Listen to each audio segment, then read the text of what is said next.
जी जरा बात करते हैं ऑपोजिशन के इत्तेहाद और जो मुलाकातें हो रही हैं इस सिलसिले में उसकी। तो पाकिस्तान मुस्लिम लीग नून के सदर और कौमी असम्बली में अपोजिशन लीडर शहबाज शरीफ साहब और पीपल्स पार्टी के चेयरमैन बिलावल भुट्टो जरदारी साहब की गुज़श्ता रोज़ मुलाकात हुई। लाहौर में होने वाली इस मुलाकात में अपोजिशन रहनुमाओं ने मुल्क की सियासी सूरत हाल पर तबादला ख्याल किया और जरा ये दावा करते हैं कि शहबाज शरीफ ने बिलावल को APC में शिरकत की यकीन दहानी करवाई है और दोनों रहनुमाओं ने इतफाक किया कि कबल अज वक्त इंतखाबात का इनेकाद APC में सरे फहरिस्त होना चाहिए और नैब कवानीन में एजेंडा भी शामिल होना चाहिए। मुलाकात के बाद दोनों रहनुमाओं ने मीडिया से गुफ्तगू की, बड़ी दिलचस्प गुफ्तगू थी। क्या कहना था, पहले वो मुलाहिजा कीजिए। शहबाज शरीफ साहब खुद कोविड पेशेंट, अपनी अंडरलाइंग कंडीशंस के बावजूद तब मेरे साथ राब्ता में था, ऑन द फोन राब्ता में था, मौलाना साहब के साथ राब्ते में थे और हम अपोजिशन का काम तब भी चला रहे थे। अब शहबाज शरीफ साहब आपके सामने है, सेहतियाब हो गया है, हमारा इनकलाब को लीड करने के लिए तैयार है। और आप देख, मगर मैंने कहा कि जो जवां कंधे हैं जिम्मेदारी मैं इनको दूंगा। हमने अपने एनालिस्ट से सवाल आज पूछा है कि मुत्तहिदा अपोजिशन की क़यादत कौन करेगा, शहबाज शरीफ साहब या बिलावल भुट्टो जरदारी साहब? मजहर अब्बास साहब।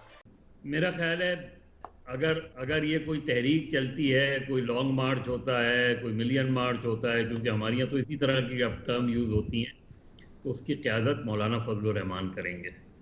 लेकिन इस मरतबा मौलाना अपने सीधे हाथ में शहबाज शरीफ का हाथ पकड़ेंगे, उल्टे हाथ में जो है बिलावल भुट्टो का हाथ पकड़ेंगे, ताकि दोनों कहीं पीछे से गायब ना हो जाए जिस तरह पिछली मरतबा हुआ था। तो मुझे लगता यही है। बाकी मुझे ये नहीं लगता कि कोई तहरीक चलने जा रही है। मुझे ये भी नहीं लगता कि कोई इस्लामाबाद की तरफ मार्च वार्च होने जा रहा है। इस तरह की कोई चीज़ें नहीं है। अपोजिशन के अभी मामला बहुत ज़्यादा गंभीर हैं, आपस में चीज़ें बहुत बेहतर नहीं हुई हैं। पहले के मुकाबले में कुछ करीब ज़रूर आए हैं, लेकिन इस खदशे के साथ आए हैं कि कहीं एक दूसरे पर एतमाद जो है वो अभी भी पूरी तरीके से बहाल नहीं है। तो मुझे अभी तो क़यादत करना या इस तरह की चीज़ करना, बहुत कहना कुछ कबल अज़ वक्त है, बल्कि खासा कबल अज़ वक्त है।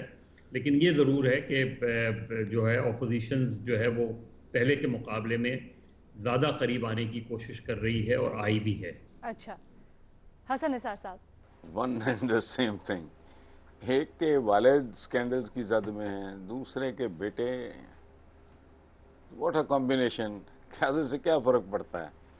वो एक मिसरा है, एक कबा और भी वो ज़ेरे कबा रखते हैं।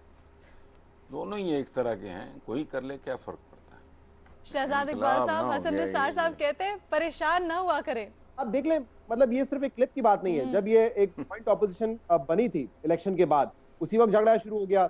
मौलाना फजल रहमान साहब को टास्क ये दिया गया था कि वो जाएं पीपल्स पार्टी को मनाएं कि आप जो है वो अपना इलेक्शन में से कैंडिडेट विड्रॉ करें प्रेसिडेंशियल इलेक्शन में।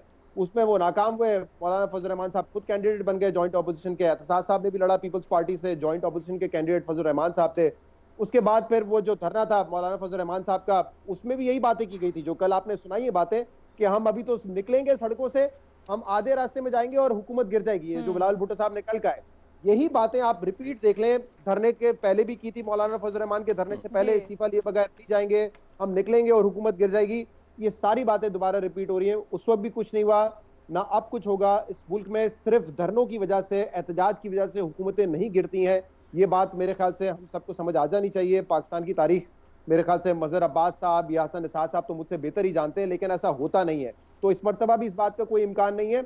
और इसकी एक आला मिसाल और रिसेंट मिसाल जो थी वो आपने सेनेट चेयरमैन के इलेक्शन, सेनेट चेयरमैन को के खिलाफ अदम एतमाद का वोट था। आपने देखा कैसे वो 65 लोग खड़े हुए और जब वोटिंग का टाइम आया तो उसमें से 14-15 गायब हो गए। फिर जब डिनर हुआ रात को तो पूरे के पूरे 65 पहुंच गए वापस। ये तो हाल है ऑपोजिशन का। अब इस ऑपोजिशन से आप कहेंगे कि आप इकट्ठे होकर मुत्तहद होकर रेफर कमेटी के जरिए आप कोई इनकलाब ले आएंगे, तो मुझे नहीं लगता। मेरे ख्याल से अच्छी बात है वैसे एक ऑपोजिशन अगर प्रेशर रखे हुकूमत पर, बहुत अच्छी बात है। जो उनकी कोताहियां हैं, जो पॉलिसी में उनकी गलतियां हैं, उनकी निशानदेही करें, उस पर एग्रेसिव पोजीशन ले। महंगाई के मामला हो, कोई भी ऐसा अवामी इशू, उस पर पोजीशन ले डट के। हम मीडिया भी यही करता है, उनका भी काम है ये करना। लेकिन मेरे ख्याल से अब इन बातों को छोड़ देना चाहिए कि 5 साल पहले से हुकूमत गिराएं। हर कोई इस बात पर मुत्तफिक हो चुका है कि एक हुकूमत को 5 साल मुकम्मल करने का वक्त देना चाहिए और वो तहरीक इंसाफ को मिलना चाहिए। 5 साल बाद पता चल जाएगा कि क्या कारकर्दगी थी। मैं तो उस पर 1-2 प्रोग्राम्स कर चुका हूं कि 90 की दिहाई में जब 2-2 साल मिले तो इन पार्टीज ने किया और जब इनको 5 साल मिले तो इनकी कारकर्दगी अपने मयार के मुताबिक, अपने जो 90 की सियासत के मुताबिक थी, उससे बहुत बेहतर थी। तो 5 साल मिलने चाहिए पूरे तहरीक इंसाफ की हुकूमत को। ठीक है मुनीफ फारूक साहब, अब बात यह है कि पाकिस्तान की ऑपोजिशन ठीक है, ये जो वो कर रहे हैं इसके अलावा वो कुछ कर नहीं सकते, मिलना बैठना, जॉइंट प्रेस टॉक, हुकूमत नकम्मी, हुकूमत जा रही है, हुकूमत ला। अरे भाई, हुकूमत को भेजने के लिए जो आर्मर आपको चाहिए वो इनक्रिप्टेड है, उसका कोड आपके पास नहीं है। वो बंदूक आप पकड़ लें, उस पर उछलते रहें, उस पर कूदते रहें, उसके साथ लटक जाएं, आपको उसको चलाने का कोड ही नहीं है आपके पास, आप उसे डिक्रिप्ट नहीं कर सकते। ये वो गाड़ी है जिसके अंदर आप डाल रहे हैं घासलेट, उसके अंदर डलेगा हाई ऑक्टेन, जिसकी आपके पास सब्सक्रिप्शन नहीं है, अभी आपको वो नहीं मिल सकता। वंस यू हैव इट तो आप जरूर करें। अब कल बिलावल साहब कह रहे थे हम आधे रास्ते में जाएंगे तो हुकूमत गिर जाएगी, आधे रास्ते में कहाँ, आप पूरा रास्ता कर लीजिए। लिहाजा ऑपोजिशन जो कर रही है, शहबाज साहब जो कर रहे हैं, वो that is classic Shahbaz Sharif साहब। बाकी बिलावल साहब जो कर रहे हैं, I mean we can't blame him for that, this is all he can do right now. इनके पास यही कुछ है करने के लिए। फाइन, हुकूमत को गाली दें, बुरा करें, आई एम नॉट सेइंग कि हुकूमत बहुत कुआला है, but this is the maximum that they can do. उनके पास कोई और कोई ऑप्शन नहीं है। ठीक है जी। इरशाद भट्टी साहब, एक तो अल्लाह के फजल से ये मुत्तहदा नहीं है, इसलिए क़यादत का सवाल ही नहीं पैदा होता, और अगर ये मुत्तहदा हो जाए तो इसकी क़यादत इरशाद भट्टी बेहतर अंदाज में करेगा दोनों से। तो शेर सुन लें एक, कल जो 27 सेकंड का एक जो टोटका बिलावल भुट्टो साहब और शहबाज शरीफ साहब ने दिया, तो उस पर शेर सुने।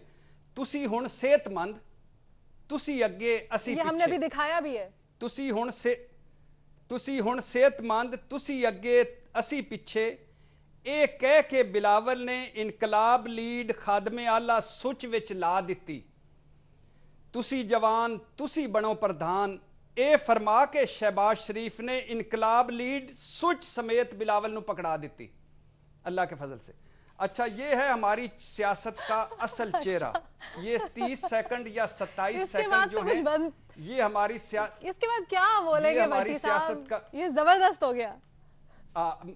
हाँ, मैं कह रहा हूं कि ये है हमारी सियासत का असल चेहरा। ये जो चंद जुमले थे, ये है सियासत जिसका दिल नहीं है, दिमाग नहीं है, जाती मफादात से भरी हुई है, जाती केसेस, कोई असूल नहीं, कोई कायदा नहीं। अच्छा, बिलावल भुट्टो साहब कह रहे हैं, ये आप मैडम शेख सारी जिंदगी याद रखिएगा कि हमारे इनकलाब को शहबाज शरीफ साहब लीड करेंगे। अब ये छोड़ दें, ज़िया ना आते तो भुट्टो को फांसी ना लगाते, तो आज शरीफ बरादरान इत्तफाक मिलों में अपनी नौकरियां कर रहे होते, टिफिन लेके साथ जाते, दोपहर का खाना वहां खाते, वहां से वापस आया करते। ये छोड़ दें कि भुट्टो का मरना शरीफों का जिंदा होना है। ये छोड़ दें शरीफों और भुट्टो का माजी कैसा है। ये छोड़ दें कि ये एक दूसरे को गद्दार कह चुके हैं, करप्ट कह चुके हैं, एक दूसरे के बयानात, लड़ाइयां, मुआहदे, सारी बारियां, ये सब छोड़ दें। अच्छा, यही शहबाज शरीफ साहब थे जो सिंध पर देख कर कहा करते थे मरसू मरसू कम ना करसूं, ये ताना दिया करते थे। यही शहबाज शरीफ साहब थे जो कहते थे आसिफ जरदारी तुझे लड़काना, कराची लाहौर की सड़कों पर ना घसीटा, चौक में ना लटकाया, पेट ना चीरा, तो मेरा नाम शहबाज शरीफ नहीं। वैसे आज शहबाज शरीफ साहब थोड़ा मैं ना की रखा। अच्छा, और जरदारी साहब और बिलावल भुट्टो के जवाबी हमले आज पर आ जाए, 2-4 जुमले। अच्छा, ये एक तो ये है कि ये कुछ कर नहीं सकते, ये कुछ करना ही नहीं चाहते, ये बी टीम है। ए टीम जब कुछ करना होगा तो वो ए टीम और है। ठीक है। ये आप देखें कि 2 सालों में हुकूमती परफॉर्मेंस गवर्नेंस कितनी लो लेवल पे है। इन्होंने कोई सीरियस एफर्ट की है सिवाय भाषणों को, तकरीरों के असेंबली में, बाहर कुछ या टीवी चैनलों पर। ये करेंगे ही कुछ नहीं, यही करेंगे क्योंकि ये इन्होंने करना कुछ नहीं है। ये जो आपका पॉइंट है ना, अच्छा, ये मैं उठा रही हूं। भट्टी साहब के ख्याल में ये कुछ कर ही नहीं सकते क्योंकि दोनों जानिब से ये बी टीम है, ए टीम ने जब कुछ करना होगा तो वो अलग है। आखिरी सुन लें एक जुमला, ये संजीदा नहीं है मैडम शेख, ये संजीदा नहीं है।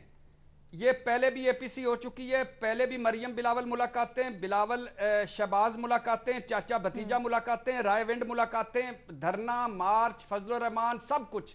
ना कुछ हुआ है, ना कुछ करना है। जब कुछ होगा मैं आपको पहले इतला कर दूंगा कि अब ए टीम मैदान में आ गई है, अब 2020 शुरू हुआ, ये टेस्ट खेलने वाली टीम है।